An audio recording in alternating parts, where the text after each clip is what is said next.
en donde el paciente traía un error en el arco vertebral.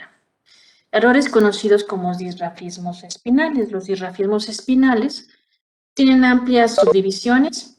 En este caso,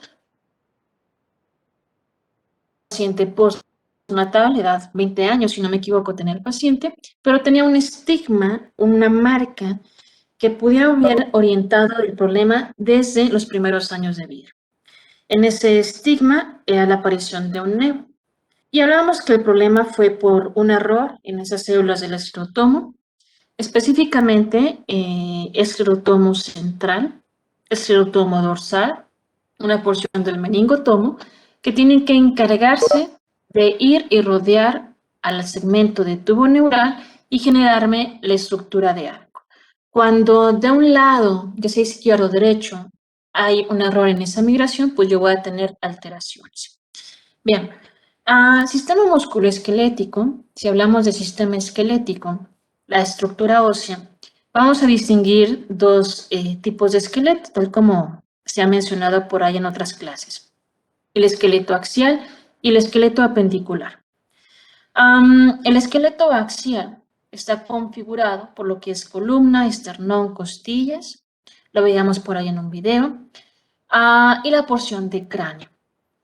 El esqueleto apendicular, cintura escapular, cintura pélvica, con la continuidad hacia extremidades. A pesar de ser estructuras óseas, el origen embriológico pues es muy distinto. La región de columna, así como de costillas, ¿de dónde viene? ¿De dónde surgen estos segmentos? Columna y costillas, ¿de dónde son?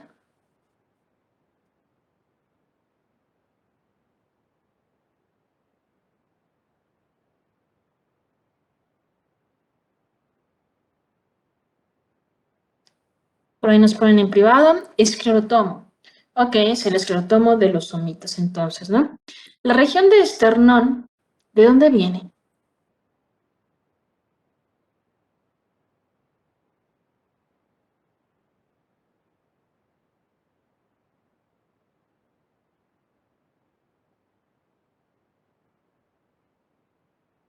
Por ahí en el video se nos decía, se forman dos barras mesenquimatosas, ¿no? Que se fusionan en línea media. Pero esas barras mesenquima, ¿de dónde vienen? Yo sé que va a ser contacto con porciones de esclerotomo, que es mesodermo paraxial. Pero en sí estas barras mesenquimatosas del esternón tienen un origen distinto. Que todo se junta al final de cuentas, pero el origen específico de dónde es el esternón.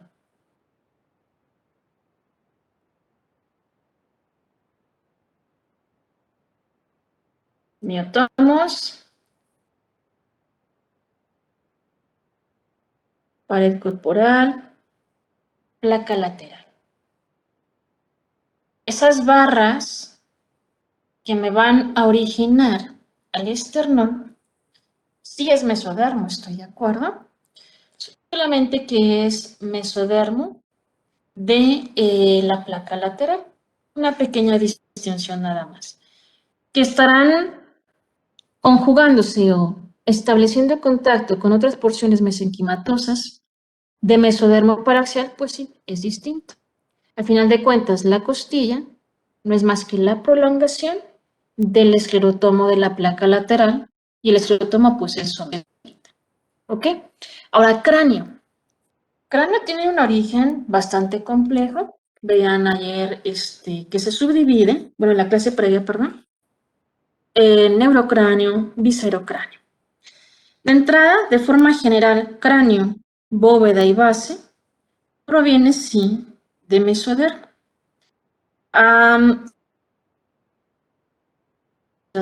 Hacer alguna distinción con la base, porque allí es condrocráneo.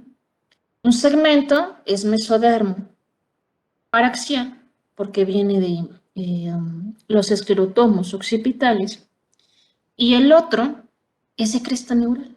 Entonces, ojo con esos detalles.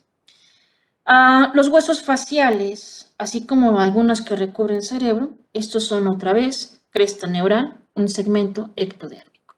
Entonces, resulta un tanto complejo encontrar los derivados a nivel embriológico de cráneo. La mayoría del resto del esqueleto axial pues es paraxial, con esa distinción con respecto al esternón. La cintura pélvica, cintura escapular y la continuidad con extremidades, ¿de dónde vienen?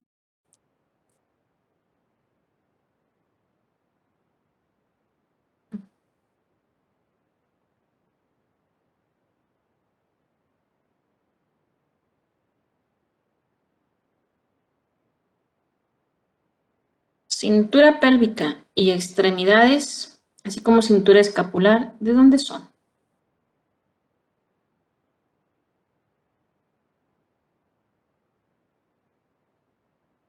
Ok, forma parte del esqueleto apendicular, me ponen ahí en privado, pero me refiero a qué capa germinativa. ¿Ectodermo? Ectodermo, ¿será?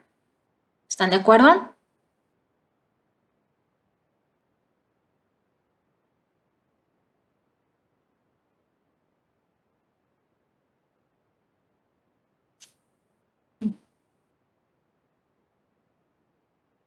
Nos ponen en privado, mesodermo lateral, según yo era mesodermo, ok. La cintura pélvica y escapular y la continuidad con sus extremidades, es decir, un sitio del esqueleto apendicular, pues es mesodermo de la placa lateral. ¿Sí? Ok, ese es el bosquejo general. Nosotros sabemos que la estructura ósea, pues es muy importante un componente cartilaginoso y obviamente el componente óseo. Nosotros reconocemos que el cartílago pues surge de células mesenquimatosas. Dependiendo de qué segmento cartilaginoso me estoy refiriendo, entonces voy a decir que esa célula mesenquimatosa a lo mejor viene del mesodermo de la placa lateral, y en su mayoría va a ser así, o a lo mejor este mesodermo, esa célula mesenquimatosa, perdón, viene de otros derivados embriológicos. Por eso aquí nada más decimos condensación de mesénquima. Dependiendo de cuál me estés refiriendo, será el mesénquima que yo te pueda decir. Generalmente cuando yo distingo cartílago es en la 5ª semana de gestación. Y como en todo, requiere una señal. Señales importantes como lo es SOX9. Ay, perdón, va en mayúscula. SOX9. SOX9 lo que va a hacer es generarme células precursoras para llegar tarde o temprano a un condroblasto. El condroblasto usted reconocerá que participa en generación de fibrillas de colágeno y en la matriz extracelular y que hay en la matriz propio colágeno y en las fibras elásticas. Usted reconoce, por ahí de histología repasó que existen diferentes tipos de cartílago, hialino, fibrocartílago o elástico. Independientemente de cuál sea la variante de cartílago, reciben la misma señal y esa señal se llama SOX9. Recordará que el cartílago hialino, el ejemplo clásico, pues son articulaciones. Si hablamos a nivel de los discos intervertebrales, pues es el fibrocartílago. Y en cartílago elástico, el ejemplo clásico es pabellón auricular. Si me están refiriendo ya a estructura ósea, propiamente sé que la estructura ósea viene de dos tipos de tejido conjuntivo, que hacen alusión precisamente a los tipos de osificación que se tienen. Células de mesénquima y cartílago. Si usted recuerda, hay dos tipos de osificación, por lo menos básicos, ¿no? Generales. ¿Cuáles son esos dos tipos de osificación?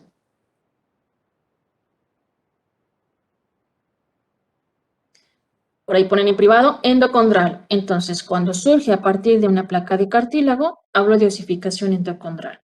¿Y la otra?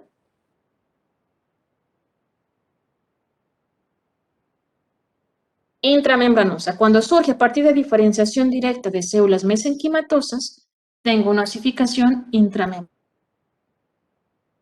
Que el hueso entonces está constituido por células, sé que tarde o temprano esa célula está depositada en una matriz que también tiene colágeno. Pero para generar estructura ósea, a partir, por ejemplo, de células mesenquimatosas requiere una señal distinta, porque si es a partir de cartílago, pues yo sé que requiero SOX9 para seguir diferenciando las células cartilaginosas. Pero de célula mesenquimatosa directa a estructura ósea, pues necesito una señal distinta. Esta señal distinta corre a cargo de moléculas como RUNX2 y Osterix, quienes se encargan de generar osteoblastos a partir de una célula mesenquimatosa. Noten ustedes que una constante en la configuración de un cartílago y un hueso es encontrar colágeno. Aquí recae la importancia de esta estructura como soporte, como sostén del sistema óseo. De ahí también ciertas correlaciones clínicas. Por ejemplo, ¿he escuchado hablar de la enfermedad de huesos de cristal? ¿Sí o no?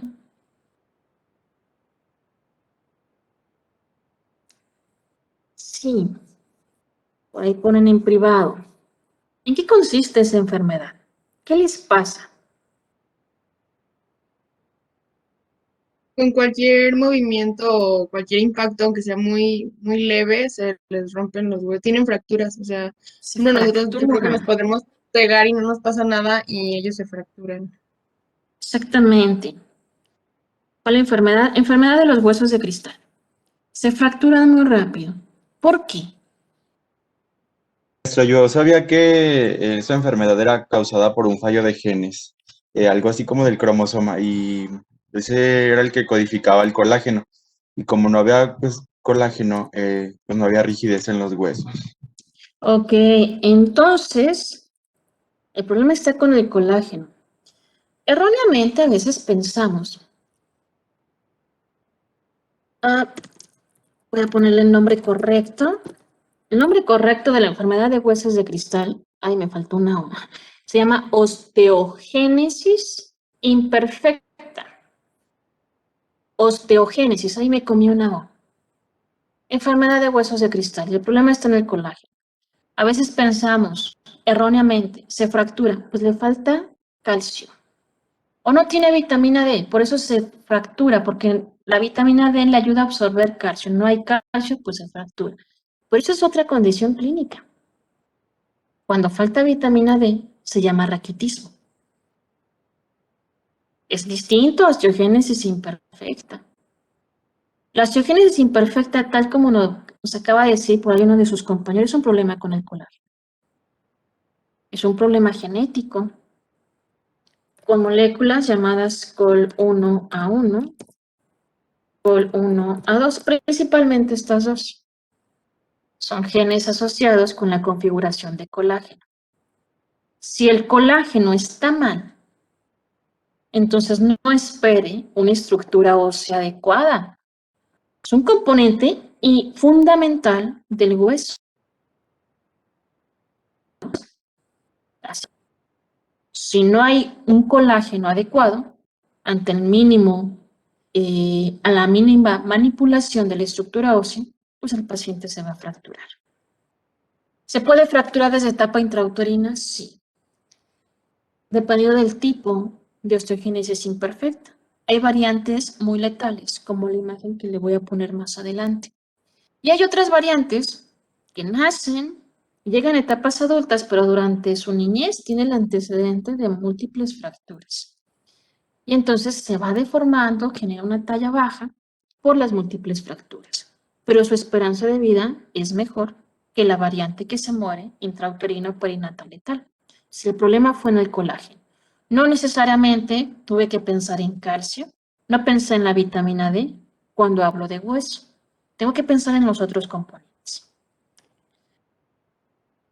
Luego entonces a mí me interesa que usted identifique los dos procesos de osificación, no para que se los vuelva a grabar como lo ha hecho o lo hizo en algunas otras. Pero como usted se dio cuenta en el video nos dice neurocráneo membranoso, neurocráneo endocondral. Entonces yo necesito que sepa a qué se refiere. Y hace alusión a las dos variantes de osificación. Osificación endocondral, recuerde que siempre utiliza un molde de cartílago. Entonces el cartílago es el que es reemplazado por hueso. La osificación intramembranosa o membranosa, a partir directamente de las células mesenquimales, generar la estructura ósea. La mayoría de nuestros huesos osifican endocondral. Nuestros huesos largos van a estar osificando de forma endocondral. Algunos huesos, sobre todo de regiones craneales, son los que osifican intramembranosa. Y es muy importante esta variante de osificación en región superior. Hay otras estructuras óseas que osifican dual, es decir, tienen una parte de cartílago, pero también viene diferenciación directa de células mesenquimatosas. Así le pasa a la mandíbula. Hay un cartílago en la mandíbula, se llama Meckel. Entonces pienso en endocondral, pero resulta que las células que lo rodean, células mesenquimatosas, se están diferenciando directamente a hueso. Es membranoso entonces. Es una osificación dual, la de la mandíbula. En los huesos de calota, es decir, la bóveda craneal, es muy importante que osifique membranoso y no endocondral. ¿Por qué?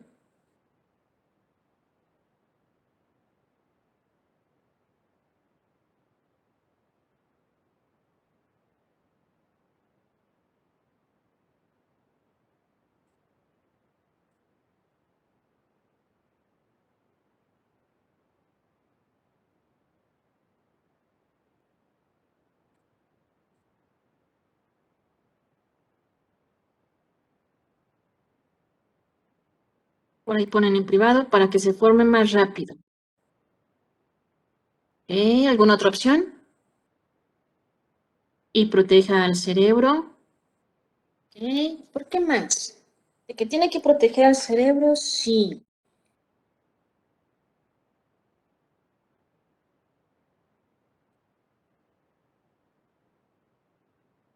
Se me atrevo, ¿qué fue lo que preguntó? Ok.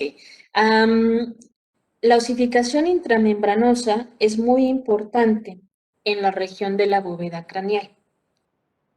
¿Por qué es importante que sea membranosa y no endocondral?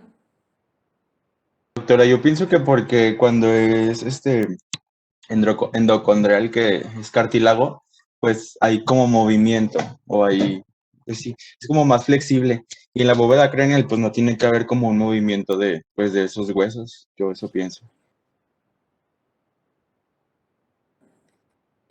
Que es precisamente el fundamento de por qué va osificando así. Me quedé un Yo, poquito atrás con los bueno, comentarios. ah, Ok, ¿escucho? yo pienso que debe de estar así como aguadita la cabeza para el momento de que el bebé nazca por el canal vaginal, al momento del parto pueda salir más fácilmente. Ok, es una razón muy importante. Eso de que esté aguadito, lo cambio un poquito. Permite el sobrelapamiento de los huesos, como que se sube el parietal con el frontal, literalmente, ¿no? Ok, permite moldeamiento del cráneo. Esa es una razón muy importante. Moldeamiento. Eso quiere decir que no se va a quedar así, recupera. Por ahí arriba me quedaron comentarios. Para la rigidez, para que pueda salir en el momento del parto, lo que estaban comentando hace un momento. Bien. Para evitar meningocele. Eso es aparte. Eso es un defecto de tubo, como tal. Para la fontanela, ahí tengo el otro fundamento, que permite incluso el moldeamiento en el canal del parto. Para el canal del parto es por eso que sirven las fontanelas. Así es. Por ahí ponen en privado, plagiocefalia. Esto ya es una craniosinostosis. Para evitarla. Ok, para evitar plagiocefalia. Ok. No solamente esa, yo creo que ponemos ahí el término completo para evitar sinostosis. Si hablamos de cráneo, pues cráneo sinostosis.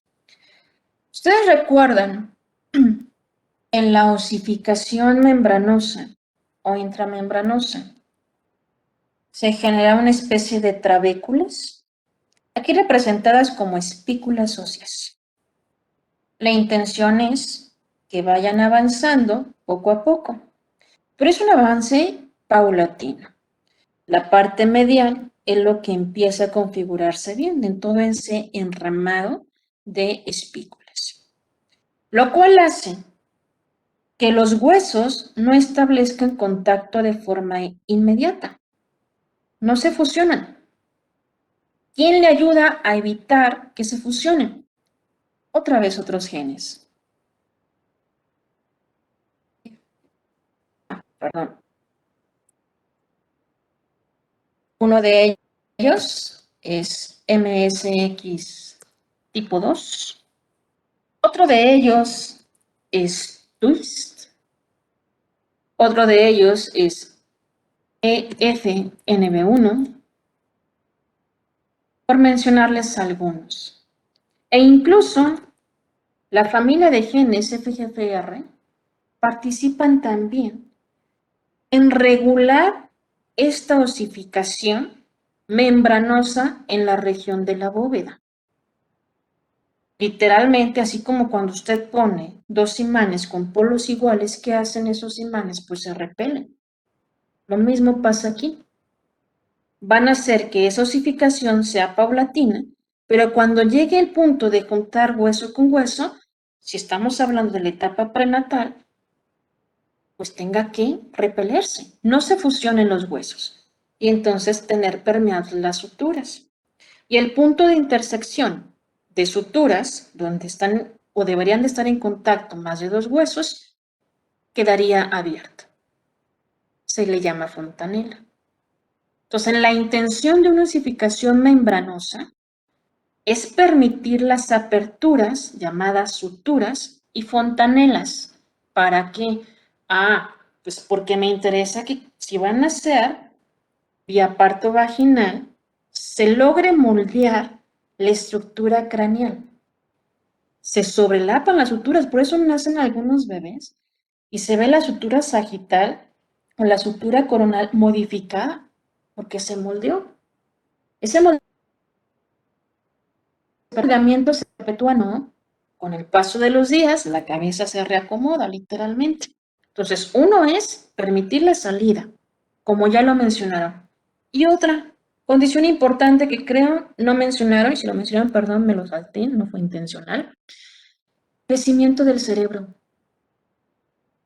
Si un bebé nace con suturas fusionadas, fontanela fusionada, ¿por dónde va a crecer el cerebro?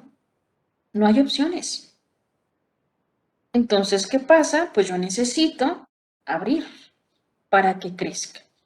Por eso, bajo este tipo de osificación, me permite la expansión del cerebro, sobre todo durante los 2 primeros años de vida. Ya después, en etapas postnatales, ojo, hasta nivel postnatal, pues se cierran las suturas de forma definitiva, se cierran las fontanelas de forma definitiva.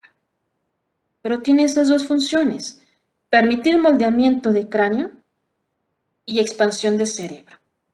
Si estuviera osificando en base a un cartílago, a un molde de cartílago, no tendría yo esos espacios de suturas y fontanelas. Rápido estarían en contacto hueso con hueso y el cerebro se compromete. Cerebro que no crece, independientemente de decir, bueno, se quedó con cabeza pequeña, conocido como microcefalia. Eso es lo de menos. Esa es la estética, apúrate por adentro, porque este paciente va a quedar con discapacidad intelectual. Bien, me di a entender.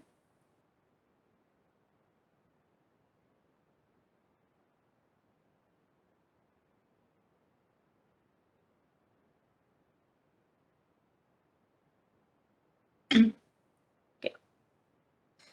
Cráneo. es la osificación intramembranosa. Por ahí ponen en privado, sí. Eso es membranosa a nivel de calota, o de bóveda. Calota es lo mismo que bóveda craneal. Ok, el cráneo. Por ahí en sus libros de texto nos dice, requiero inducciones para diferenciar osteoblastos. De forma específica, la inducción general corre a cargo de una molécula llamada TGF-beta, factor de crecimiento transformante beta. Oh, ya no quiere. Ahí está. Y ayer, en la clase previa se veía en el video, se distingue neurocráneo y se distingue viscerocráneo. De forma general, generamos el concepto de que neurocráneo pues es lo de arriba, lo que lo recubre. Pero resulta que también neurocráneo es la base. Y ojo con la base. Osifica de forma distinta, como ahorita lo vamos a mencionar. Y viscerocráneo nos quedamos con la idea, pues es que son los huesecillos, la región facial, que como dato aquí de interés, surgen de arcos faringios. Neurocráneo, viscerocráneo, ambos tienen la capacidad de osificar, ya sea en base a un cartílago o en base a diferenciación directa de las células mesenquimatosas. Dependiendo de qué segmento me está refiriendo, es el tipo de osificación, que es precisamente lo que se mencionaba el día de ayer, clase previa, perdón, en el video. Importante, si viscerocráneo me estás hablando de arcos faringios, en su momento en el tema exactamente de arco faringio mencionaremos, pues eso es cresta neural, no le busques más, es cresta neural. Luego entonces, quizá quede más claro con esta imagen, este es el Carson. Arriba tenemos pues las acotaciones, ¿no? Nos dicen que hay neurocráneo cartilaginoso y acá en la cuarta acotación, neurocráneo membranoso. Intermedio hay viscerocráneo cartilaginoso y viscerocráneo membranoso. Luego entonces, si nosotros nos guiamos con ese bosquejo, tenemos esta estructura. Neurocráneo membranoso es la bóveda, la cubierta, la calota, hueso frontal, hueso parietal, ven un pedazo, un segmento también de la parte de la base. La base del cráneo es neurocráneo también, pero este es cartilaginoso o endocondral. Esta base es lo que se le llama también como condrocráneo, así referenciado en el video. Esto es el condrocráneo. Nos vamos con el viscerocráneo.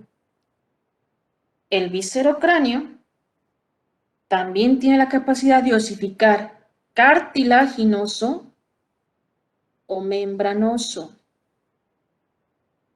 Viscerocráneo cartilaginoso pues está haciendo referencia a estructuras de cartílago relacionadas con vía respiratoria, que dará continuidad hacia acá abajo, ¿no? Huesoyoides, aquí nos ponen cartílago de Reicher, importante para una zona de huesecillo de oído, importante también para una zona del temporal, como vemos aquí en el punto de inserción. Viscerocráneo membranoso, pues son los huesos faciales, maxilar, cigomático, continuidad con la parte del temporal. Ojo con la parte de mandíbula. Aquí viene nada más marcada como viscerocráneo membranoso, pero resulta, si usted se traslada a la imagen previa del lado izquierdo, en mandíbula hay un cartílago. Se llama cartílago de Meckel. Esa es la base para esta estructura. Por eso decimos que la mandíbula tiene una osificación dual. Cartílago y diferenciación directa de células mesenquimatosas. Entonces, si nosotros entendemos bien el bosquejo, podemos distinguir entonces ya quién es neurocráneo cartilaginoso, neurocráneo membranoso. La bóveda, la cubierta, es neurocráneo membranoso. La base es neurocráneo cartilaginoso, también conocido como condrocráneo. La región facial es viscerocráneo. La región facial continúa con un segmento de cuello. Estos son derivados precisamente de arcos faringios, viscerocráneo membranoso y cartilaginoso. El cartílago de Meckel va a ser la mandíbula sí. El cartílago de Meckel es el molde de cartílago, valga ahí la redundancia, para la mandíbula. Pero imagine que nada más es como el molde, es decir, la estructura, así como cuando hacen una construcción ponen varillas. La varilla es el cartílago de Meckel. ¿Pero qué ponen alrededor de la varilla? Cemento, ¿no? Pues las células mesenquimatosas son ese cemento. Por eso es una osificación dual. ¿Ok? Bien. Si yo observara esta zona desde abajo, es decir, si agarro nada más al condrocráneo o a la base del cráneo, es decir, al neurocráneo cartilaginoso, pues me encuentro con esto. Noten ustedes que segmentos de mesodermo paraxial, es decir, somita, en sus porciones de esclerotomo occipital, forman las zonas posteriores del condrocráneo, en continuidad con el cartílago paracordal. ¿Por qué se llama así? Pues porque está relacionado con los segmentos más craneales y finales de la notocorda.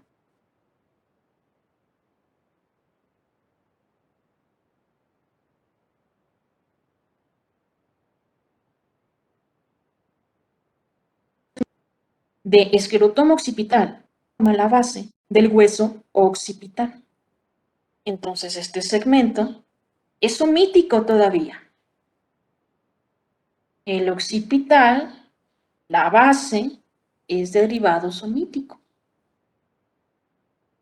Ahora, justo donde termina la notocorda, tengo otros segmentos de cartílago, llamados aquí como cartílago hipoficiario, del ala orbitaria, del ala temporal, cartílagos importantes para configurar ¿a quién?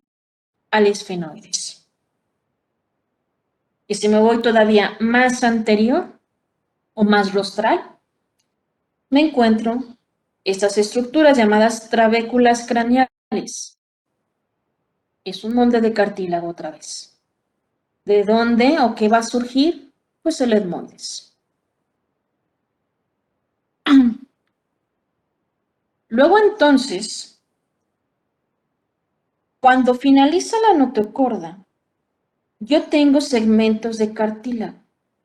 Por esos cartílagos ya no son de somita. ¿De dónde serán estos cartílagos? ¿Alguna opción?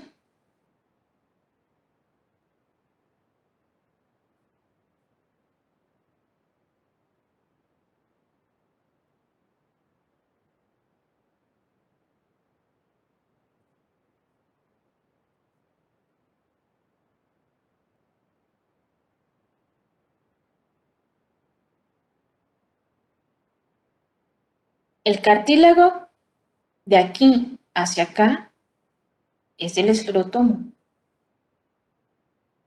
Pero estos otros ya no son de somitas. ¿De dónde surgirán? Por ahí nos ponen en privado tubo neural, casi. Por ahí nos ponen en privado cresta neural, correcto. Estas zonas de cartílago son de cresta neural. ¿De dónde viene la cresta? Pues es el ectodermo. Cuando se cerró el tubo, derivó células llamadas cresta neural. Entonces, la cresta neural tiene muchos derivados. Nosotros ya hablábamos de uno en piel, melanocito.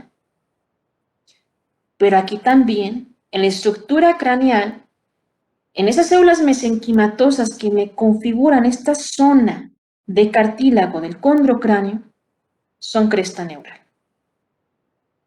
Vean ustedes, también aquí está de la mano, zonas a nivel auditiva.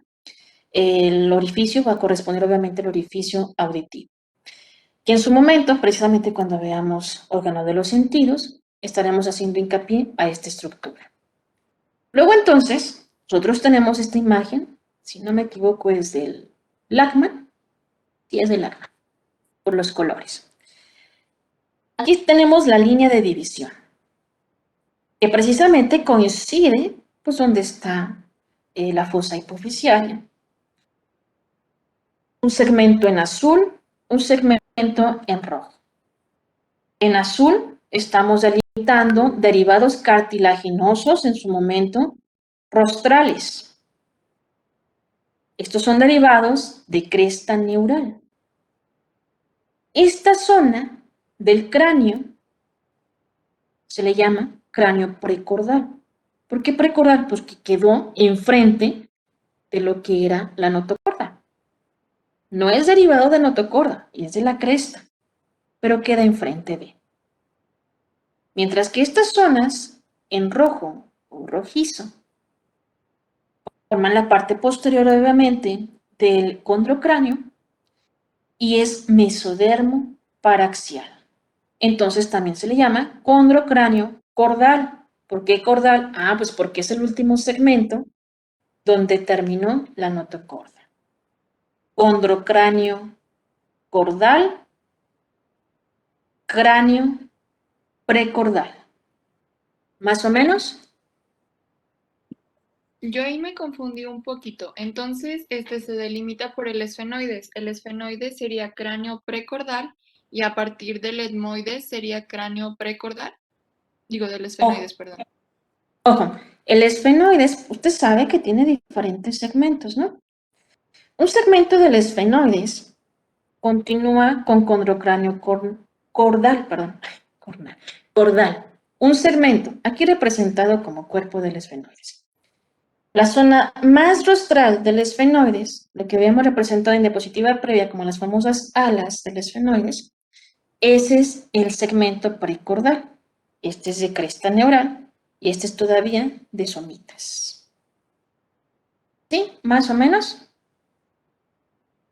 No podemos decir tajantemente esfenoides de un lado, esfenoides del otro lado. No, porque es amplio el esfenoides. Solamente un segmento queda como derivado de cresta y otro segmento queda como derivado somítico. Sí, entonces el somita era de la parte cordal, ¿verdad? Así es, cordal, condrocráneo cordal. Ok. Bien, esta tabla, a veces cuando uno pone tablas así todas llenas de información, luego dicen, me tengo que aprender todo eso. En realidad resulta un poquito sencillo, si lo logramos entender. Viene en el caso, solamente con otro color, no me acuerdo el color que viene. Nos plantea las dos grandes divisiones iniciales. Hemos visualizado neurocráneo, hemos visualizado que también existe un viscerocráneo. La parte aquí, quizá que represente o que haga más fácil el aprendizaje de esta diapositiva, es identificando al neurocráneo. Neurocráneo, ya repasamos, existe la base llamada condrocráneo y existe el neurocráneo membranoso, la cubierta. Si nosotros tenemos ya conocimiento básico de la anatomía, entonces va a decir la base del cráneo, que es el condrocráneo, pues tiene el esfenoides, el etmoides, un segmento del occipital y parte del temporal. Esfenoides y etmoides ya lo ubico, solamente me acuerdo de estos dos detalles. El neurocráneo membranoso, pues sé que es la cubierta, entonces por default tengo que pensar en parietal y frontal. Y nada más me aprendo los detalles, es un pedacito del occipital y un pedazo del temporal también. Yo ubico ya neurocráneo. Viscerocráneo, ¿Qué tengo que hacer para acordarme de él? Pues tengo que acordarme del rostro, la región facial. ¿Y qué hay en la región facial? Pues está el maxilar, el mandibular, continuidad con cigomático y demás. Entonces ahora tengo que identificar quién es cartilaginoso y quién es membranoso. Cartilaginoso. Ubico que hay viscerocráneo, cartilaginoso, y me lo dividen en que hay de primer arco y de segundo arco. Todavía nosotros no vemos arcos faringios. Entonces, en este momento será suficiente que ubiquemos que existe viscerocráneo cartilaginoso y membranoso, que son de arcos faringios, nada más. Ya la distinción entre si es del primero o del segundo lo haremos cuando veamos arco faringio. Viscerocráneo cartilaginoso. Pues me acuerdo que existen cartílagos de Meckel y de Richter. Meckel, pues va para mandíbula. Y huesecillos de oído, martillo y yunque. Si usted se acuerda, pues son 3 del oído. Entonces me falta uno, el estribo. ¿Dónde está el estribo? Pues es que viene del otro cartílago, Richard. Y también de ese cartílago tengo la apófisis estiloides del temporal. Si usted ubica el viscerocráneo cartilaginoso, automáticamente todo lo que no se haya acordado como viscerocráneo cartilaginoso será membranoso. Noten ustedes que aquí me ponen también mandíbula, precisamente por esa condición que acabo de mencionar. Tiene su base, su fundamento de cartílago, pero las células que lo rodean, pues son células mesenquimatosas, diferenciación directa. Por eso también se pone aquí. Noten otro detalle. Todavía, hasta la última edición del libro Carson, si no me equivoco, es la 6ª edición, nos dejan como interrogante lagrimal y nasal, hueso lagrimal y nasal. ¿Por qué? Porque todavía no hay suficiente evidencia de que en verdad tenga una osificación membranosa. Se plantea que es lo más seguro, pero por eso lo va a encontrar con interrogantes. Repito, aprenda primero neurocráneo con la división básica, la base, saber qué es esfenoides y etmoides, la cubierta es membranoso, parietal y frontal. Tendrá que acordarse nada más de estos pequeños detalles con respecto al temporal. Si usted se da cuenta, el temporal es bien complejo a nivel embrionario, porque dependiendo de la parte, pues tengo que pensar si está en condrocráneo, si es parte del neurocráneo membranoso o incluso viscerocráneo membranoso. La parte escamosa es viscerocráneo, membranosa, pero fíjate que aquí también viene, entonces es un pedazo, nada más. Por eso en la imagen, el dibujito previo, venían pedacitos de diferente color. Eso es lo que restaría por detallar nada más. Y de viscerocráneo tendremos que acordarnos, el cartilaginoso, tengo que acordarme de los dos cartílagos, Meckel y Richter. Si me acordé de Meckel, sé que ahí incluyo una porción de mandíbula. Si me acordé de Richter, entonces tengo que pensar en el estribo. Y los otros dos huesecillos son también cartilaginosos, martillo y yunque. El resto, si no me acuerdo de dónde venía el maxilar, piense que será membranoso viscerocráneo. ¿Ok? Bien, entonces poco a poco trate de ir grabando esa tabla.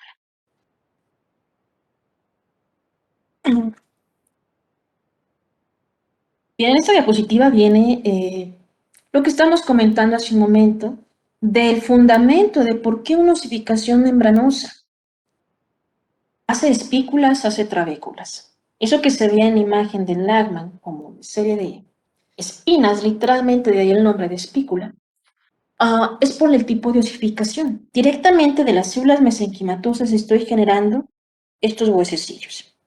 Pero debido a que son espículas que se repelen, gracias a inducciones moleculares como la serie de genes que mencionamos hace un momento, FBN1, que es el de la efrina, moléculas como TWIS, moléculas como SX2, evitan que se estén pegando. Entonces permanecen permeables las suturas e incluso moléculas como TWIS y MSX2 también favorecen la migración adecuada de las células de la cresta neural. Entonces tiene un componente importante, ¿no? Esas moléculas. Si yo hago que esas fontanelas y esa sutura permanezcan abiertas, pues entonces tengo amplias probabilidades de que el cerebro se expanda de forma adecuada y el moldeamiento de la estructura craneal en el canal del parto. Ese es el fundamento. Ahora, en la imagen que ustedes están viendo, imagen inferior izquierda, es un cráneo de un paciente fetal, es un cráneo de un paciente pediátrico. Noten que la región del viscerocráneo es muy pequeña versus la región del neurocráneo.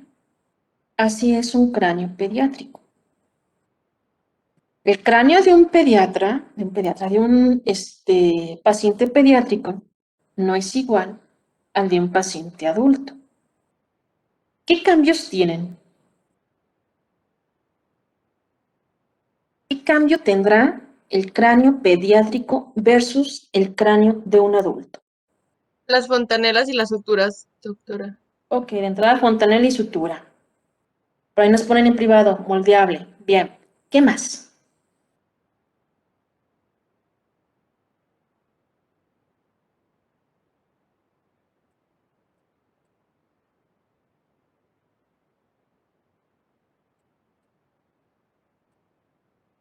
Más grande en relación al cuerpo. Ok, los bebés se ven un poquito más cabezones. Desproporcionado, nos ponen ahí en privado. ¿Desproporcionado en qué segmentos?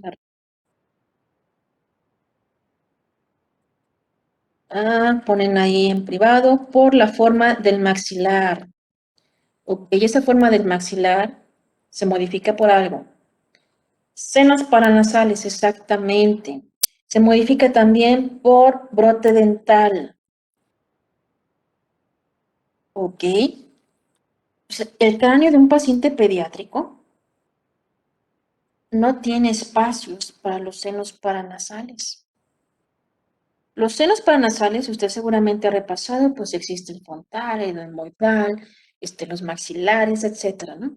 Esas configuraciones son en etapas postnatales. En la etapa prenatal están rudimentarios, es decir, apenas están diciendo, ahí va a estar el seno, pero nada más.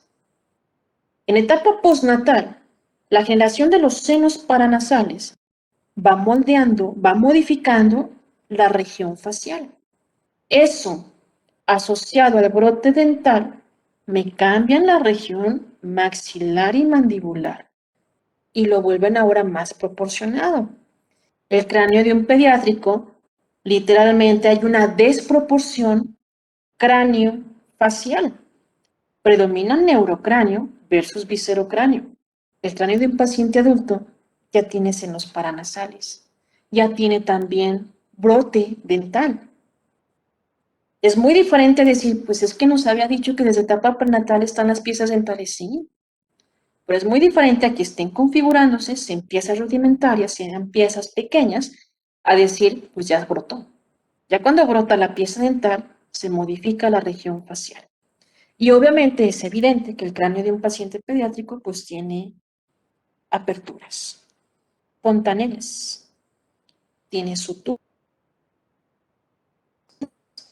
Las fontanelas tienen ya su cierre completo hasta etapas postnatales, en condiciones normales. Luego entonces aquí es muy importante, no porque me interese que recuerde toda la anatomía, pero sí que ubiquemos las principales suturas y fontanelas, porque de eso dependen las correlaciones clínicas. Usted recordará que existen dos fontanelas importantes, fontanela anterior y fontanela posterior. Fontanela anterior, también llamada bregma. La fontanela posterior, también llamada fontanela de Lambda. ¿Hay más fontanelas? Claro que sí. Está la fontanela esfenoidal, que aquí viene representado con inciso H. Acá abajo, la fontanela mastoidea. No es que no me interesen estas dos, pero las más importantes o las más representativas, pues siempre ha sido la anterior y la posterior. Hay muchas suturas. Usted recordará que existe la sutura coronal, está la sutura sagital y en la región frontal continúa con la sutura metópica. En la región posterior, pues tengo también la sutura lamboidea o de Lambda. lateralizado, pues también tengo suturas escamosas. Por lo menos necesito que usted ubique coronal, lamboidea y sagital. Bien, luego entonces, esas suturas se cierran en un cráneo adulto. Noten este cráneo fontanelas, es la parte normal. ¿Por qué las abuelitas solo se fijan más en la fontanela anterior y en la posterior? Lo chupa la bruja, según. Es que la anterior es la que ellas le llaman mollera. Y le dicen, agarra bien la cabecita del bebé porque se le va a caer la mollera. Porque no se dan cuenta que existe una posterior también. No es que se caiga. La fontanela es un espacio. Entonces, no se va a caer.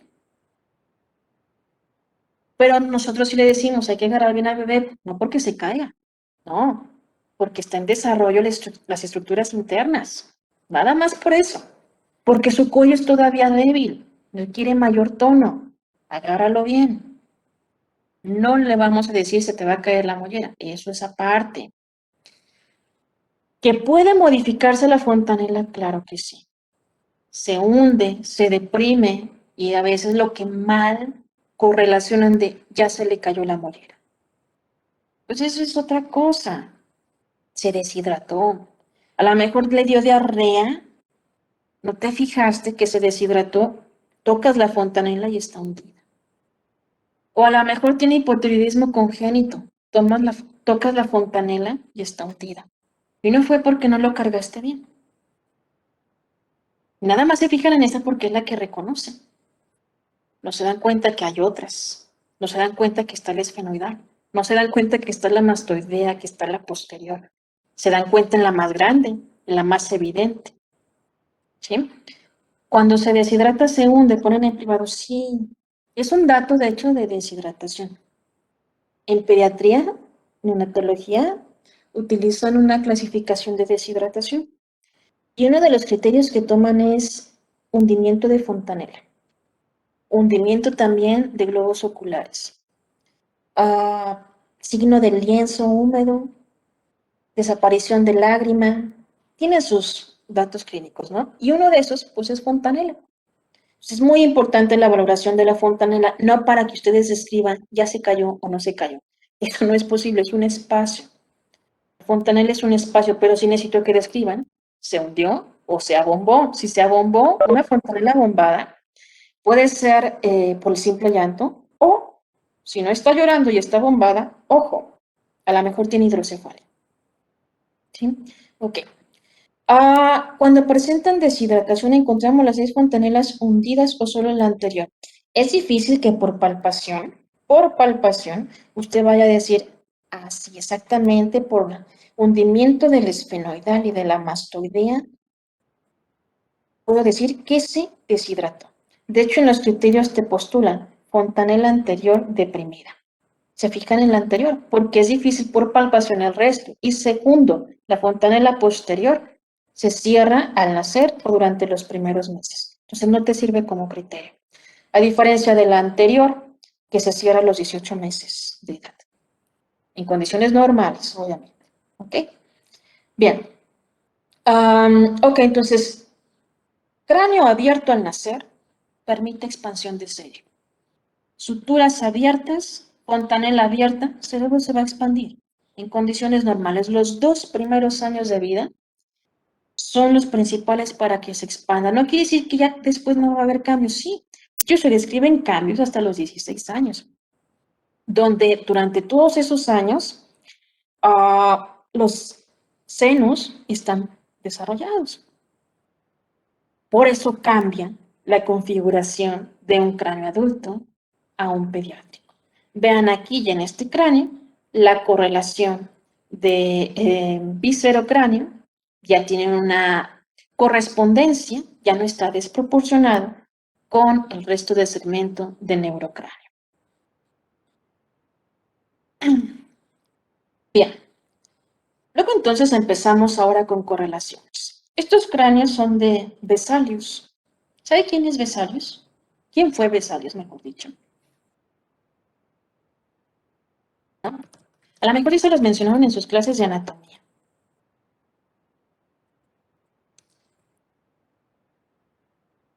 Ah, Andrés Vesalius. No, ni idea quién puede ser. Cuando usted lleve historia de la medicina, uno de los personajes más reconocidos es Vesalius. A veces pensamos historia de la medicina y nada más pensamos en Hipócrates. Hay otros personajes importantes que hicieron aportaciones. Andrés Vesalius es el padre de la anatomía y nos otorgó diferentes dibujos como estos. Noten ustedes que los cráneos son distintos, lo cual nos da a entender que Vesalius ya entendía que existían malas configuraciones o configuraciones anómalas del cráneo. Lejos de pensar, es que es el cráneo de un homínido, de un neandertal, o es el cráneo de un Homo sapiens y demás. El Homo sapiens tiene diferentes configuraciones de cráneo. ¿Por qué? Porque hay errores en las suturas. No es lo mismo este cráneo, que se ve como aplastado en este segmento, a este cráneo que está creciendo hacia arriba. Vesalius otorgaba ya esa distinción. Entonces, las principales correlaciones clínicas correspondientes a la región craneal se llaman cráneo-sinostosis. Sinostosis es fusión de suturas. Si estamos hablando de craneal, pues son suturas craneales, cráneo-sinostosis. Las cráneo-sinostosis tienen, podemos pensar en que sea un defecto simple, es decir, en donde el paciente, pues lo único que tenga es una fusión de la sutura, pero nada más. Pero hay craniosinostosis complejas o sindrómicas, en donde el paciente, aparte de tener el problema de suturas, tiene problemas en otros segmentos. Puede ser a nivel ocular, puede ser en extremidades, puede ser en columna, en cualquier otro segmento. Esas son las craniosinostosis complejas. Entonces, lo que nosotros vamos a ver primero en estas dos diapositivas son ejemplos de craniosinostosis simples o aisladas, en donde el defecto estuvo en la fusión de suturas de forma prematura, es decir, una sinostosis. Dependiendo de la sutura que se esté fusionando, es el nombre que va a llevar. Nos vamos con las imágenes superiores, superior izquierda. Nos dice ahí, se llama dolicocefalia, escafocefalia. Noten ustedes que el cráneo tiende a alargarse. Ese es el típico cráneo que malamente suelen denominar, es un cráneo en forma de huevo. Se llama escafocefalia o dolicocefalia. Cualquiera que usted utilice es correcta. Se está bombando enfrente, se está bombando en región posterior. ¿Por qué? Porque se cerró aquí. Cuando se cierra la sagital, en todo el trayecto, pues al cráneo no le queda más remedio que seguir expandiéndose hacia uno u otro extremo, adelante y atrás. Por eso crece así. Nos vamos hacia abajo. Las tres imágenes son del mismo defecto. Noten aquí un segmento de cierre, nada más en un lado, y el otro está abierto, según las imágenes. Eso hizo que el cráneo se abombara hacia un extremo. De hecho, si uno viera al paciente, encontraría una especie de chipote, literalmente, perdón por la expresión, pero es un chipote, en la zona frontal, en un solo lado. Por el cierre de esta sutura. ¿Cuál es la sutura?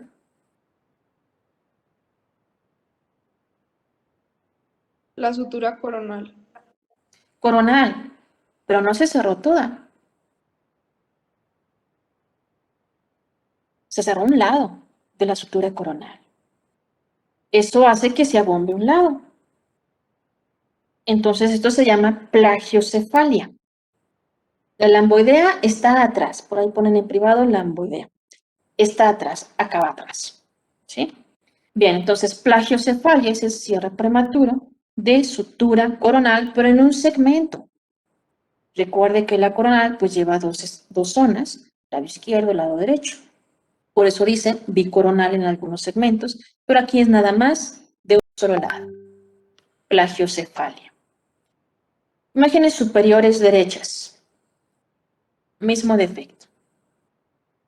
Noten ustedes que la parte de atrás es lo que se está cerrando de forma ahí variable. ¿Cómo se llama cuando se cierra atrás? Y al cráneo no le queda más remedio que crecer hacia adelante, hacia arriba. Turricefalia. Por el comparativo de una torre. Turricefalia, cierro de forma variable, sutura, lamboidea, y el cráneo está creciendo hacia arriba. De ahí el nombre. Las de abajo, mismo defecto, diferente vista, obviamente. Noten ustedes que en este corte axial de la tomografía estoy viendo arriba y me estoy dando cuenta de un punto, de un vértice, abombado, prominente. En la reconstrucción del cráneo, resulta que aquí está el problema. Aquí está la sinostosis. Si yo lo veo desde arriba, se observa un pico. Debido a la configuración que tiene de un vértice, da la apariencia de un triángulo. Por eso se llama trigonocefalia. ¿Cuál fue la sutura que se equivocó?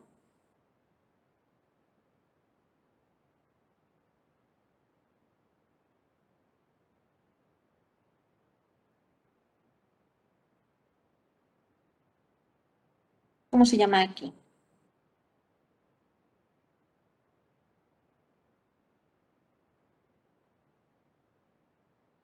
Escamosa, no. Acá lateralizadas encontraríamos escamosas.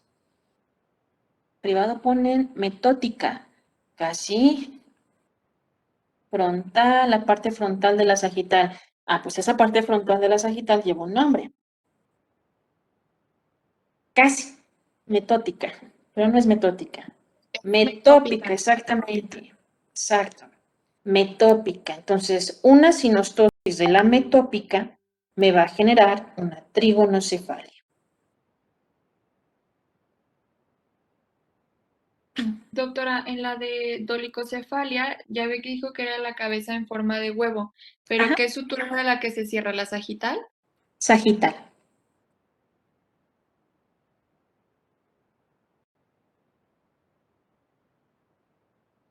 Nos vamos con estas últimas. Nos dicen aquí, hay una sinostosis coronal. Entonces, todo el trayecto de la coronal se cerró de forma variable. Puede ser que cierre y lo acá abierto, como vemos en la imagen, ¿eh?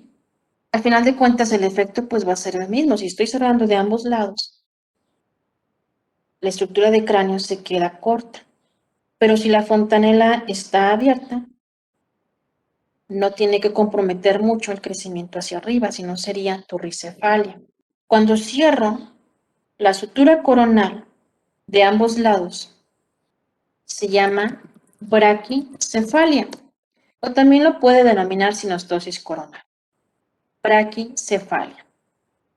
Si aparte condicionó un crecimiento hacia arriba, como el que veíamos en diapositiva previa, pues se utiliza un término complejo, braquiturricefalia. ¿Qué es braqui? Corto. Cuando se cierra la coronal, el cráneo se queda corto. Braquicefalia. Braquiturricefalia se quedó corto, pero alcanzó a crecer hacia arriba.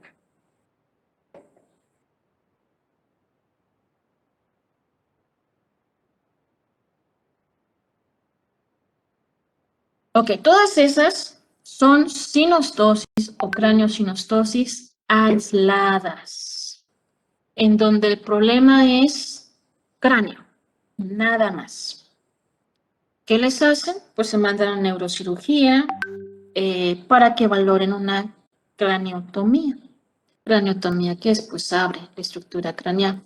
E incluso dependiendo del tipo de sinostosis, no sé si han visto, hay una especie como de cascos, así muy parecidos a los cascos de un motociclista, que se les ponen a los bebés para que el cráneo se vaya moldeando según los requerimientos, ¿no? ¿Para qué? Pues necesito que el cerebro se vaya a expandir. Si no, el compromiso neurológico en el paciente pues sería inminente. Pues en privado esta operación, ¿quién hace? Pediatría o neuro. Neurocirugía, si hay el sub de la sub, neuropediatría. ¿Sí? Pediatra sí solo aislado, no. No entra nada más pediatra, no entra ni tampoco únicamente el neonatólogo. Es una operación compleja. Deben entrar varios subespecialistas. Craniotomías. Se llaman craniotomías.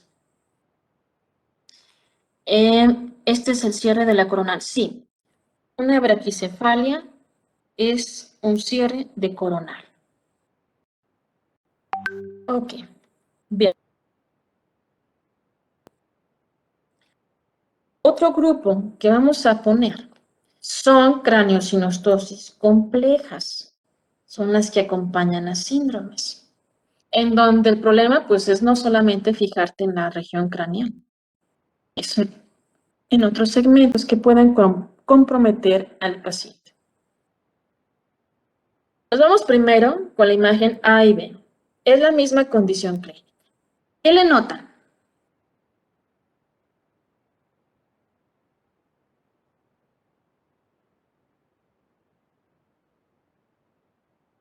Ojos hundidos, ok. Es porque hay una hipoplasia de esta zona. Desplazamiento de su ojo derecho. Ok. Cuando los ojos se notan más separados, usamos el término de hipertelorismo. Bien.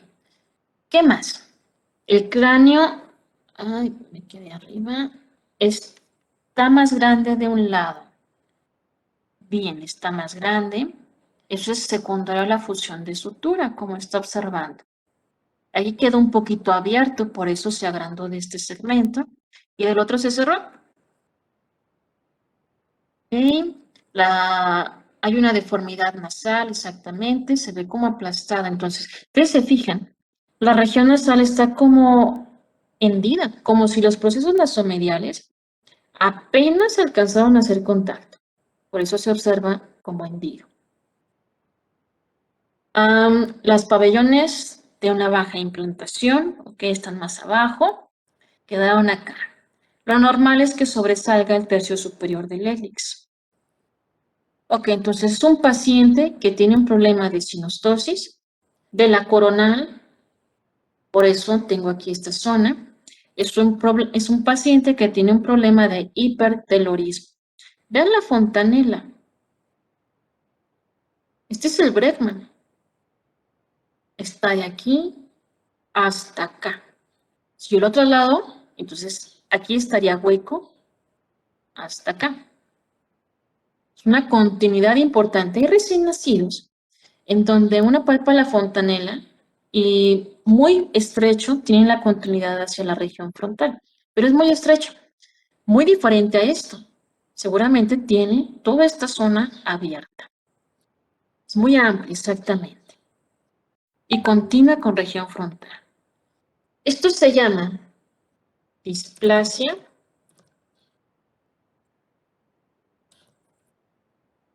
cráneo-frontonasal. La displasia cráneo-frontonasal tiene precisamente por ahí uno de los genes que habíamos mencionado.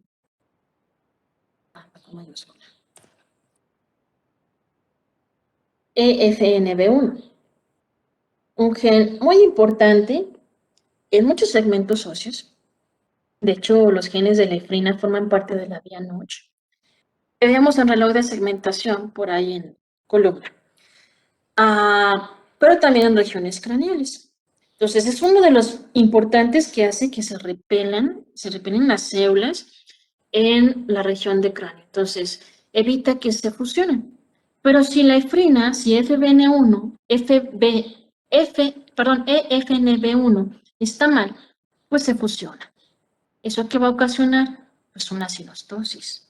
Pero el problema no se queda hasta ahí, porque ocasiona un dismorfismo importante. Los ojos separados, hipertelorismo, fontanelas amplias, comunicantes con región frontal. Entonces, esta es una craneosinostosis compleja, sindrómica. Del lado derecho tenemos otra craneosinostosis sindrómica. ¿Qué le notan?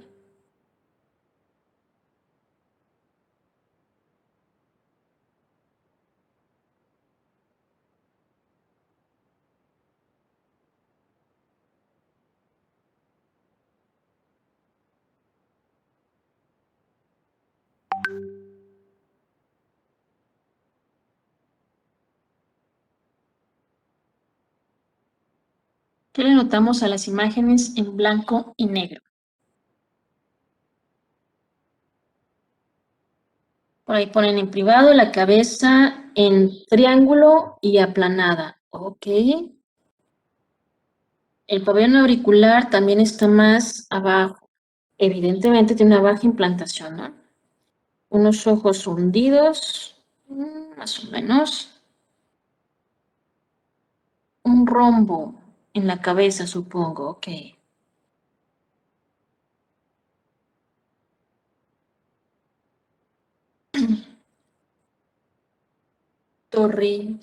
Torricefalia. Efectivamente, está creciendo hacia arriba. Y si crece hacia arriba, ¿qué sutura es la que estaría comprometida?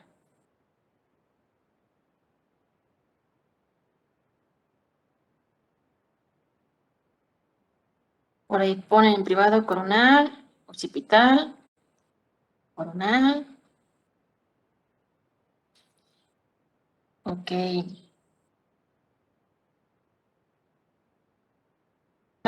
Boston. Y la característica es que se fusionan múltiples suturas. Por eso tiene como abombado la región lateral.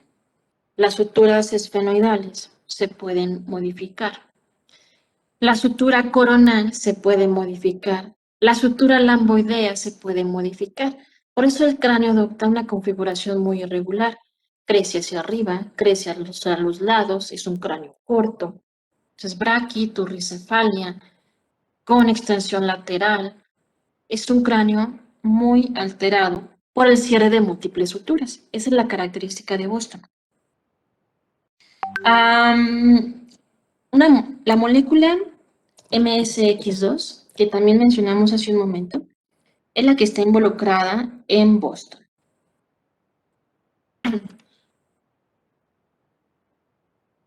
Nos vamos del lado izquierdo. A, B y C son la misma entidad clínica.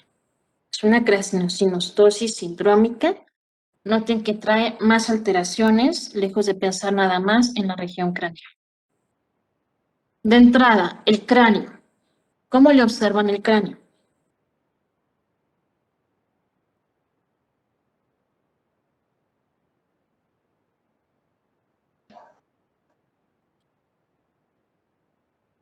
Ay, como que escuché una voz hacia lo lejos, pero no la entendí. ¿Me lo podía repetir, por favor? Que se ve turricefalia. Ah, ok, exacto. Hay turricefalia. El cráneo está creciendo hacia arriba. Seguramente la sutura lamboidea está cerrada. La coronal puede tener grados variables de fusión. ¿Qué le notamos en extremidades?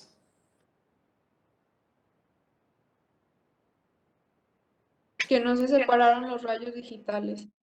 No se separaron. Entonces tiene un problema en etapas embriológicas muy importantes, quizá desde el estadio 17 de Carnegie tengamos ahí alteración. Eso se llama sindactilia. Sindactil es fusión de dedos. Ok, entonces un paciente con fusión de lamboidea y variable de coronal con sindactilias, eso lleva un nombre y se llama Apert. Eso es un síndrome. En Apert, noten también que es como si la cara quedara más pequeña, por efecto de un mayor desarrollo de viscerocráneo.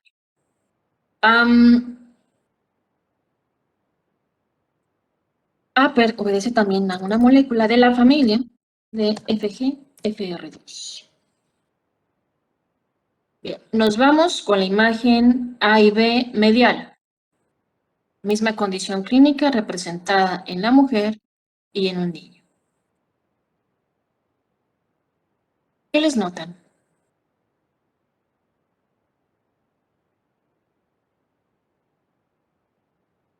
Ojos saltones, aquí, prominentes. Posteriormente le van a enseñar que el término correcto es proptosis. Para fines prácticos, ojos prominentes. Ok. Vean este ojo, está desviado. Estrabismo. La desviación del globo ocular se conoce como estrabismo. Noten ustedes que el cráneo también está creciendo ¿hacia dónde?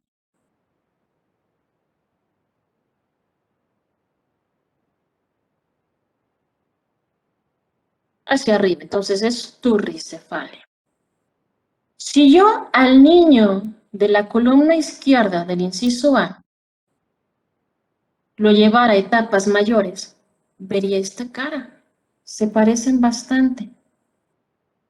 Pero en ellos no tienen problemas en dígitos. Es decir, sus manos y sus pies no están fusionados. Esa es la ventaja. Esto se llama cruzón. Cruzón es otra craneosinostosis sindrómica. Igual la cara está como subdesarrollada, hay proptosis o lo que usted llama como ojos saltones, pero no tiene problemas en manos ni en pies. De hecho, el gen asociado es el mismo que de Apert. Es el mismo que acá. Solamente el tipo de mutación evita que no tenga problemas en dígitos. Me voy hacia abajo.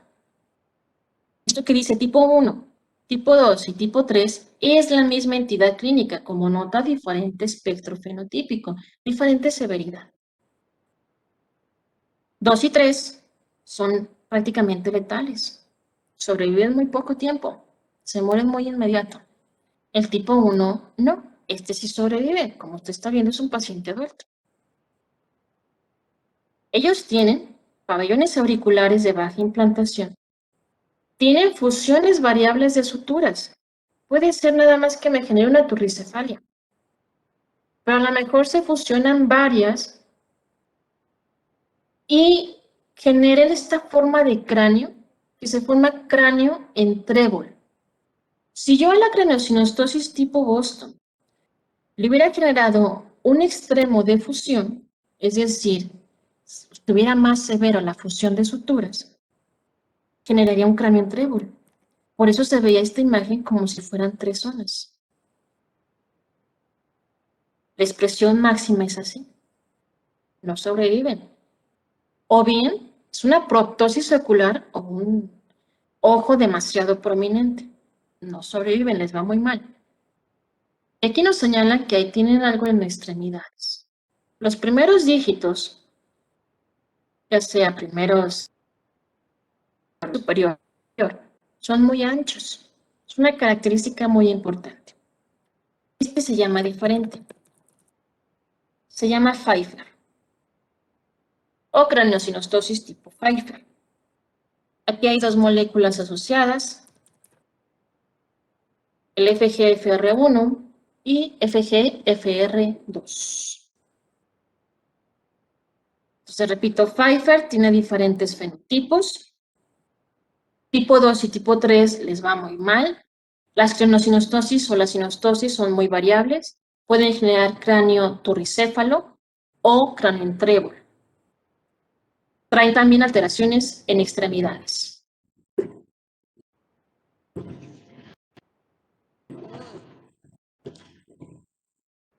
Del lado derecho, las últimas imágenes que tenemos ahí, bajo inciso A, inciso B e inciso C, es la misma condición clínica. Quizá usted diga, bueno, creo que ellos no se ven tan afectados como los otros que puso. Aparentemente la región facial se ve un tanto más preservada, pero vean, los ojos tienden a tener una inclinación hacia abajo, la zona mediofacial está plana, es una cara más alargada, pero el cráneo sigue creciendo hacia arriba. Es turricéfalo. Si le buscamos detalles, resulta que en esta condición clínica me puedo encontrar pues, una hendidura en paladar. Por eso tiene su boca así. Una boca con un labio un tanto más angosto, hay que ver el paladar. A lo mejor el paladar es muy ojival, muy angosto, o está abierto. Y eso no lo veo a simple vista, tengo que ver, abrir boca. Puedo encontrar también anomalías en vértebras y tampoco las veo a simple vista. En dígitos sí pueden tener, o en manos y pies, un detalle, pueden tener polidactilia o dígitos adicionales. Esto se llama, a ver si lo escribo bien, espero que sí. No, me faltó una E. Century. Sí.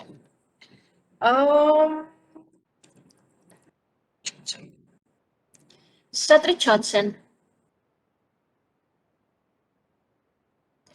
Satri-Chodsen es otra variante de craneosinostosis, con rasgos faciales más sutiles, pero sigue siendo síndrome. Por ahí ponen en privado, ¿tiene algo que ver que tengan familia con un familiar? Familia con un familiar afectado, supongo. Sí, sí tiene que ver. ¿Por qué? Porque todas estas, las que hemos estado mencionando de craneosinostosis sindrómica, se heredan. Entonces, puede ser la mamá o el papá el afectado y los hijos afectados. No siempre, ¿con qué probabilidad? El 50%. Es un volado, literalmente.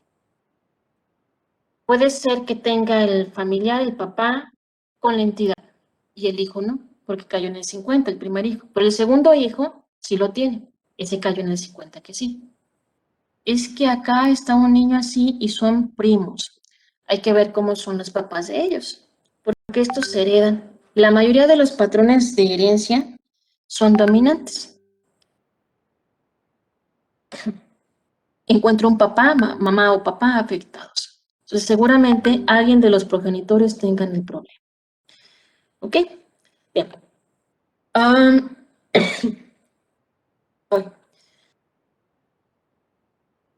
Imagen de la izquierda.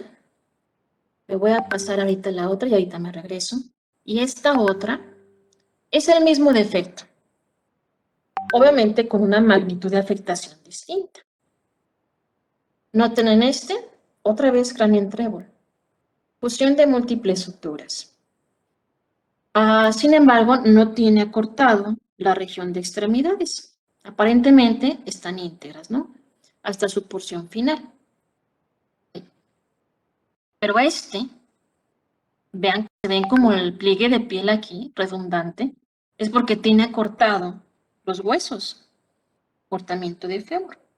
Ambas condiciones les va muy mal. De ahí el nombre. Se llama displasia tanatofórica. Otro problema esquelético.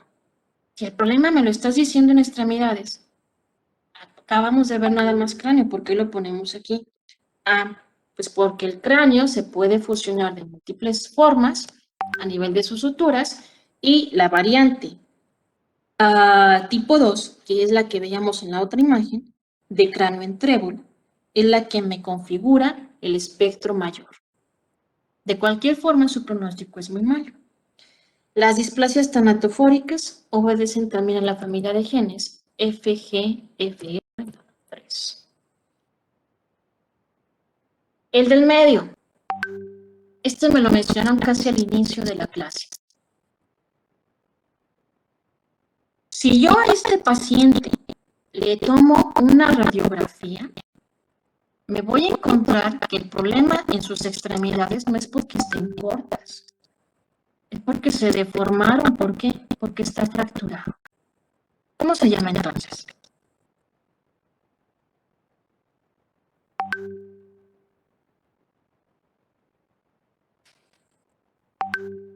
Osteogénesis. Exacto, esta es la osteogénesis imperfecta. Esta es la variante que se muere. ¿Por qué? Porque se fractura de etapa intrauterina. Todo está fracturado, extremidades, tórax, no se expande la región torácica de forma adecuada y pues es esperar que se muera. La región superior es, si usted lo palpara, es una fontanela prácticamente muy amplia, continua. Los huesos de viscerocráneo se notan como reblandecidos. Si uno palpa, se siente como que se hunde la estructura. La región ocular, el colágeno, es muy importante también en esclera. Entonces es frecuente que en la osteogénesis imperfecta se describan ojos con escleras azules, grisáceas o simplemente opacas. Y adicional, pues tengo que considerar, hay que mencionarlo, que este paciente trae cambios post-mortem. Falleció al nacer. Por eso se ven también los ojos así. La esclera se ve opaca, tal como lo describe en osteogénesis imperfecta. Esta es la enfermedad de huesos de cristal, la variante perinatal letal. Los pacientes que usted, quizás si alguno conoce, alguien con osteogénesis imperfecta que tiene 15 años, 18 años, no es esta variante, es evidente que no es esta variante. Y no lo encontramos con una cabeza grandota, ni tampoco con todas las deformidades que tienen.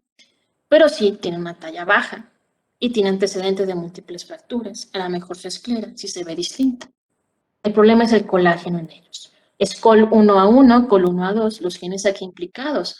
A pesar de que su fontanela es muy amplia, aquí no tuvo para nada participación de genes como RUNX2, MSX2, TWIST, nada de esos. Simplemente es el colágeno lo que tienen anormal. ¿La de aportación de huesos tiene algún nombre específico? ¿Aportación de huesos a qué se refiere? Porque yo puedo considerar como variantes de la normalidad aquel que tiene sesamoideos. Y esos son huesos, estructuras adicionales. Pero son variantes de la normalidad, no necesariamente una condición sindrómica. Sesamoideo es el nombre que solemos utilizar.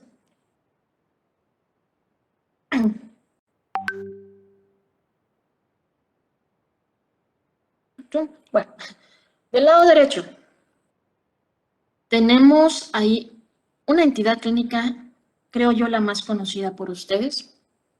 Los pacientes tienen fontanelas muy amplias, su viscerocráneo es muy amplio, la región facial está hipoplásica, es más pequeña esta zona. De hecho, su fontanela se cierra a etapas muy tardías. Sus extremidades están acortadas también. Por ahí nos ponen en privado Down. No, no es síndrome de Down. El problema del cráneo de Down, Tarion también tiene un problema en cráneo, pero él tiene braquicefalia. Se cierra de forma prematura la coronal y su cráneo queda corto, braquicéfalo. Conocido como el clásico enanismo, el nombre correcto, por ahí ponen en privado, es acondroplasia. Acondroplasia va con ese. ¿Ok? Entonces, acondroplasia entra también dentro de las patologías musculoesqueléticas, sistema esquelético, específicamente la región de viscerocráneo se ve modificada y la región de huesos largos se ve modificada. Osificación membranosa de este lado, osificación endocondral en extremidades, lo que tiene alterado el paciente con acondroplasia. Y este otro, ¿qué le notan?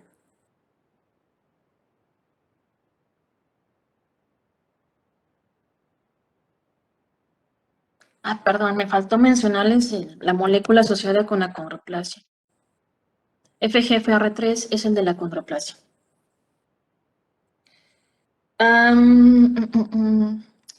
Ahí nos pone, se observa hiperlaxitud, en privado pone ausencia de clavículas, los hombros caídos, hiperflexibilidad. Ok. Esta laxitud que se observa en el paciente no es por problemas como le pasa a ser o Erles Lanos. Erles Lanos tiene clavícula y aún así se dobla por todos lados. El problema entonces es con la cráneo. En ellos no, es la clavícula. Se llama displasia clavicularia, haciendo alusión precisamente a los sitios que se ven afectados, la clavícula y cráneo. Pero si yo lo veo normal, que se afecta el cráneo.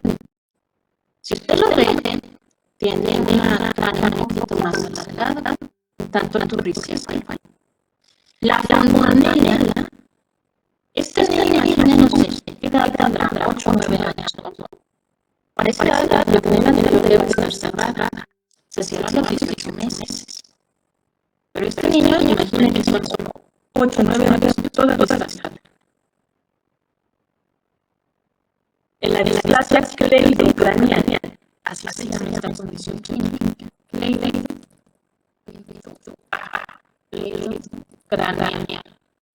cleidocranial, sí. Displasia cleidocranial. Las fontanelas se cierran de forma tardía. ¿Por qué? Porque constantemente se están repeliendo las células que me tienen que configurar ya las porciones finales en esa osificación membranosa de la calota. Tiene un retraso en esa osificación. La clavícula, pues también se ve modificada. Puede estar ausente, es decir, no está, o hipoplásica, más pequeña. Pues esa condición hace que ellos tengan esta característica. Se doblan, llevan prácticamente en la región ventral sus hombros. Aquí la molécula involucrada se llama RUNX2. También la mencionamos. RUNX2, si usted se acuerda, era el que se encargaba de, a partir de una osificación directa de mesénquima, llevar hacia osteoblastos. Por eso veo implicada la región craneal. Y por eso vamos a mencionar este sistema apendicular, que la clavícula también tiene un componente membranoso, porque RUNX2 es el que está aquí involucrado. ¿Ok? Bien. Hasta ahí por el día de hoy. ¿Alguna duda? Por ahí ponen en privado. ¿Y los dientes? Sí, cleidocranial también afecta las porciones dentales. Tienen una mala mordida, una alteración en la mordida, un brote dentario también modificado. No aparecen a las edades esperadas. ¿Okay? Bien. Doctora, Todas estas... ¿cómo era? Perdóname. Era también una patología, ¿no? Ehlers-Danlos. Es por problema de colágeno. Esa la mencionamos en documentario. La mencioné ahorita haciendo comparación en que el problema del colágeno hace que sean muy laxos, pero ellos tienen toda su configuración ósea. A él no le falta la clavícula, pero aún así se dobla por todos lados. A diferencia de cleidocranial, él se dobla, pero por un defecto óseo, porque no tiene la clavícula. ¿Sí? Sí, ya recordé, gracias. Ok, bien. Todas las patologías que estuvimos mencionando, ustedes pueden encontrar algunas de ellas en sus libros de texto. El Carson y el Moore mencionan algunas. El Lachman, curiosamente, este apartado lo tiene más amplio. Entonces, se puede visualizar, hay unas tablas en el Lachman, en el tema de esqueleto axial, precisamente, donde le pone la mayoría de las condiciones clínicas que nosotros vimos en imágenes, pero no le pone la imagen, le pone ahí el fenotipo, la molécula ya asociada. Sí le maneja algunas imágenes, incluso en el video que ustedes vieron, hay alguna de esas imágenes. ¿Ok? Bien, entonces aquí nos quedamos hoy. Si no hay ninguna duda, terminamos esta semana con este tema. Próxima semana finalizamos ya el sistema musculoesquelético y seguramente estaremos empezando también cardiovascular. Si no hay ninguna duda, nos vemos entonces próxima semana. Que descansen.